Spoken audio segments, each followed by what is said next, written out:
and today we're going to be driving the 2022 Maverick XL Hybrid.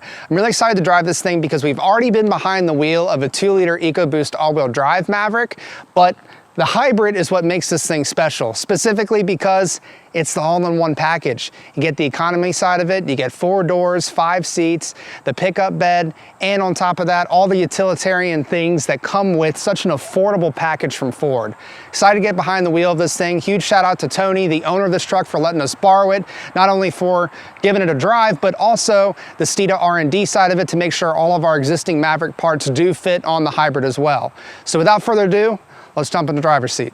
Here we are, the Maverick XL Hybrid. I'm really excited to get behind the wheel of this after already having an experience with the 2-liter EcoBoost all-wheel drive Maverick. I believe that was an XLT that we drove last year. Same owner picked this up. This is an XL Hybrid. So not as many features as the XLT, but the fact you've got 4 doors, a pickup bed, a hybrid that'll get, 40 plus miles per gallon, and at the end of the day, all the practicality that comes with it at such a great price point. The Maverick is, well, no wonder these dealers can't keep them on the showroom floors, let alone the order banks.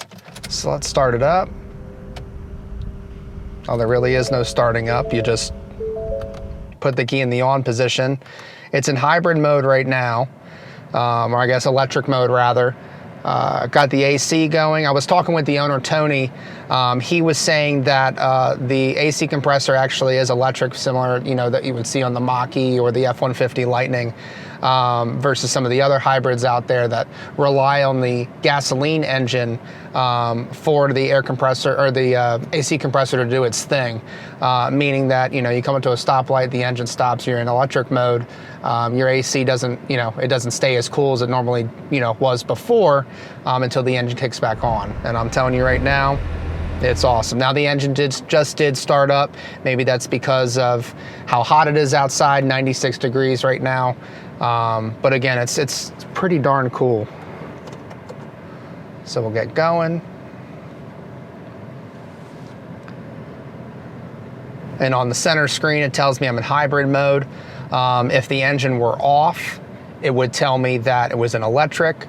When you hit the brake, it'll tell you how much you're charging the batteries with the regenerative braking, which is pretty cool. It is kind of funky not seeing an RPM gauge. You just have the big green bar and then 0 to 100% power. Now the Maverick hybrids come with a 2.5 liter naturally aspirated 4-cylinder paired with, all that instant torque you get with the battery. It's a nice smooth ride. Tony actually brought the Maverick up here for our Steeda manufacturing and engineering team to have a look underneath it. We already carry a slew of parts for the Maverick, including a strut tower brace, rear sway bar, and a few other parts that complement the Maverick well, but we've only been able to test them on the ICE versions of the Maverick. But when it comes to the hybrid, it's a little different. The rear suspension's a lot different, so we definitely had the opportunity to learn and adjust the parts as necessary for hybrid owners. So be on the lookout for that. But you really can't beat the value you're getting.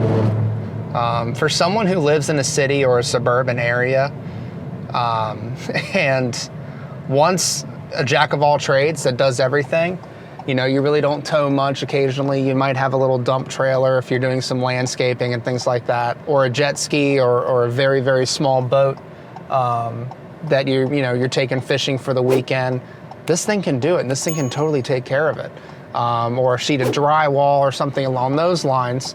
Now granted, it'll be hanging out the back, but if you're running to Home Depot for something and then, you want to bring it home for a home project,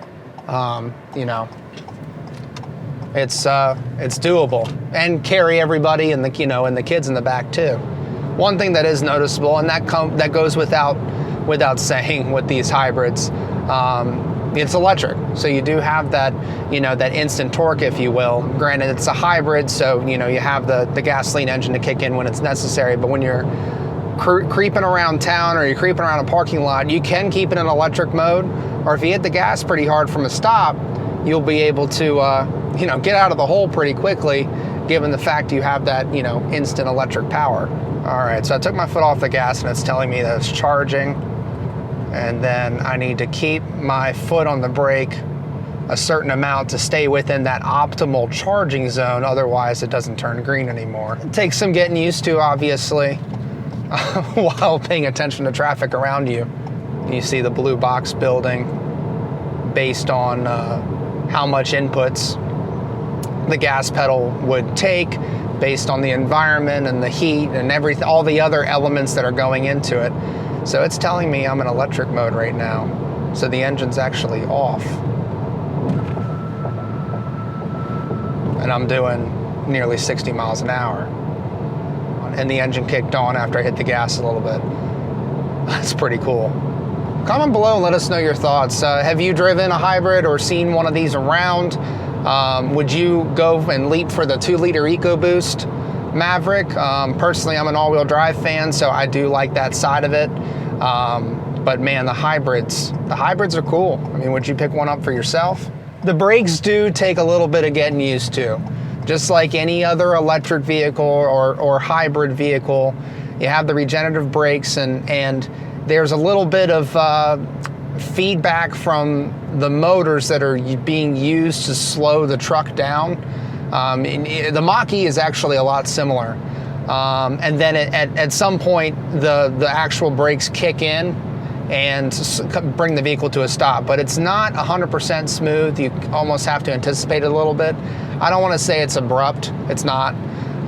But it does take a little bit of getting used to. So if I get out of the gas pedal here, it still has the engine on. I'm trying to get it to kick the engine off. There it goes. I actually felt it turn off too a little bit in the seat of my pants. Then it says it's an electric. Making a right up here. Trying to keep the brake under control to keep it charging optimally. Charge as much as I possibly can when I'm braking. Take the turn. Yeah, there's a little bit of a learning curve here. It handles pretty well. Would be nice with a Steeda rear sway bar. Definitely can feel the difference on the old Maverick before and after that sway bar. Here the tires whirring a little bit because I'm sure the tires might be different on the hybrids, as they have the, more efficiency-minded tires. Now, Tony, the owner of this Maverick, actually swapped out the factory Steelies and put on a set of Bronco Sport wheels. And I gotta say, it looks good. It looks real good. Turn it around real quick. Do a quick little run. Acceleration-wise to see what this thing looks like. And stop. And go.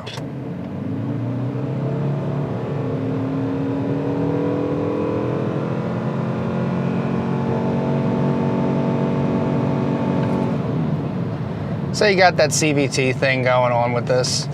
Revs out that engine as far as it'll go and keeps it at 100.